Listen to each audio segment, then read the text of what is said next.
Hey there, Shark Kings! We've been having a blast exploring shark games from the PlayStation Plus Extra catalog, but today we need to have a candid discussion about something that's recently rocked the PlayStation gaming community. Today we're going to be talking about the price increase, the awful monthly games, comparing them with last year's in Game Pass, and what your options are going forward.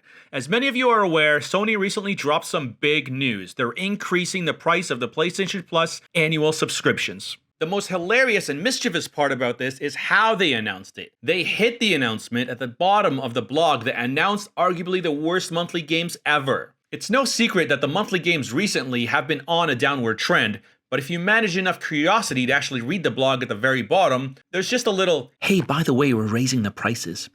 I don't know if this was done on purpose, but it just seems like a low blow. But you probably didn't read it there and heard the news elsewhere, thankfully, and that's why you're here. So while Game Pass gets to introduce its first title that PS fans actually want to play, Starfield, Sony's answer to that big hyped up announcement is Saints Row. Yes, Saints Row is the headlining title for this upcoming month, and it's safe to say it hasn't exactly set the world on fire in terms of excitement. Now, just to put things into perspective, here is what PS Plus monthly games looked like last year. In August, we had Yakuza Like a Dragon. Probably the best monthly game ever offered. Well, for me personally, because not only did I love the game so much and spend like 120 hours into it, but it spiraled me into the Yakuza series, which has such an amazing community and memes, and the story's just amazing, and the side quests, but all you need to know is that I've beaten 3 other Yakuza games since then and spent way too many hours. So thank you, August 2022, for introducing me to the Yakuza series. It was the perfect monthly game because it gave me something I was never going to seek by myself. And then the next game on the list for the same month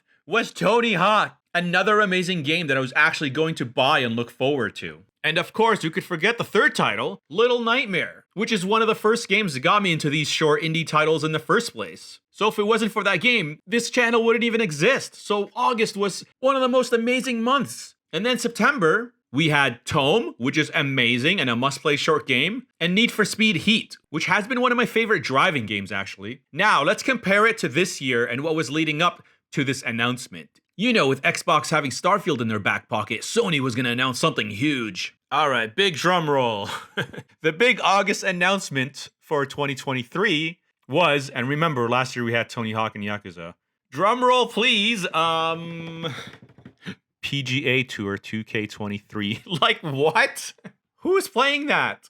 And then we had Dreams, which was really fun and inventive, but I don't know, that should be a free-to-play game just because there's no quality assurance testing in that. You don't know what you're gonna get. There's lots of good, but there's a lot more bad in that game.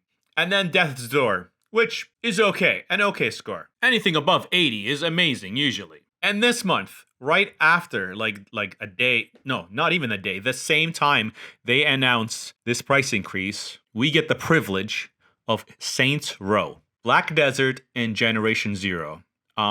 Let's just take a look at the meta scores and compare 2023 with 2022. Like, do I even need to say anything?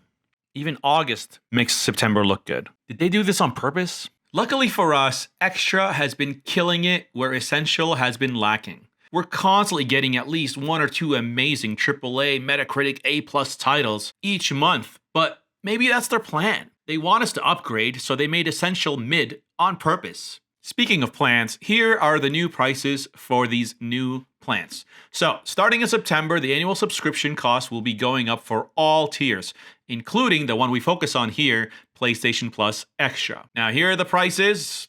I'm not going to read all that, but my current Canadian prices of these 12-month subscriptions are $69.99 for Essential, and $115 for Extra, and $140 for Premium. For me personally, I only paid $80, I think $89, because I bought mine on Black Friday. So I'm getting a really good deal here. So what Sony has to say for itself? Well, all that it's said so far is, this price adjustment will enable us to continue bringing high-quality games and value-added benefits to your PlayStation Plus subscription services.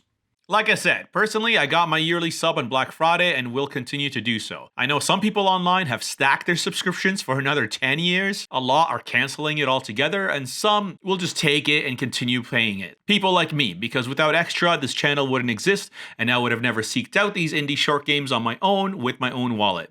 My personal opinion is that if you want to justify the price increase, we're going to need a tier lower than Essential. A lot of people on Essential aren't even playing the monthly games, and I don't blame them. Why are we expected to pay just to play online? That wasn't a thing in previous generations. A lot of games now depend on the online aspect, so we're expected to buy a game and then pay for it every single month until forever. What happened to the good old days where you just buy a multiplayer game secondhand for like a few bucks, load up the disc, and you didn't need a download, it worked right away, and then you could just play multiplayer all day long for as long as you can handle. We really had it good and didn't know it at the time. Paying for multiplayer is a scam, period. So with that said, there are a lot of games that are free to play now or don't require a PS Plus plan just to play online. So if you want to save money, you can just pay monthly and skip a lot of the months where the essential games are just as bad as they are right now. And play something else like Apex or Rocket League or single player games that you've bought, because according to Sony, the monthly rate will not increase, only the annual subscription plans are affected. So ask yourself, do you really need it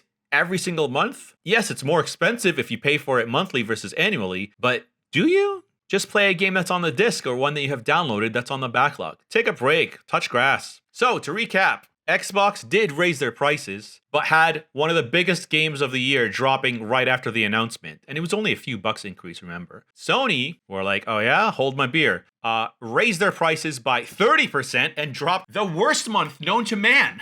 Anyway, I hope you enjoyed this rant. If you still have extra, subscribe because I'm still going to be reviewing extra games. If not, then buy them, because if anybody needs a little more love from your wallet, it's those small indie games. I kind of wish we had like 10 credits to use a month and then we could choose who these credits go to. I heard that game makers get paid depending on how many downloads they get. So keep downloading those short games and let's keep short indie games alive. Or better yet, just buy the game. What are you going to do? Are you going to cancel your PS Plus? Are you going to move to PC? Are you going to keep paying it? Are you going to complain? What are we going to do about this? What's it going to take to make us happy? Do we just need better monthly games? Is that the thing that really stings? At the end of the day, even at its ridiculous price, extra still costs as much as like maybe 2 games. And we're getting like so many games. Like I play way too many games and I play like hundreds of dollars worth every single month. But I know not everybody has the time to play as much as I can. But we're reviewing games, so we have to play a lot of them. What are you going to do? What's your situation? Let me know below. Until next time, be a friend, and I'll see you again.